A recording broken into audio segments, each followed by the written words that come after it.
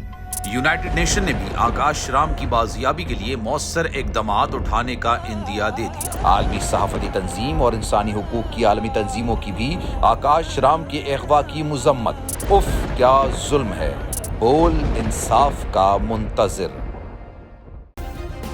Subscribe کریں اور بیل دبائیں تاکہ کوئی خبر رہ نہ جائے۔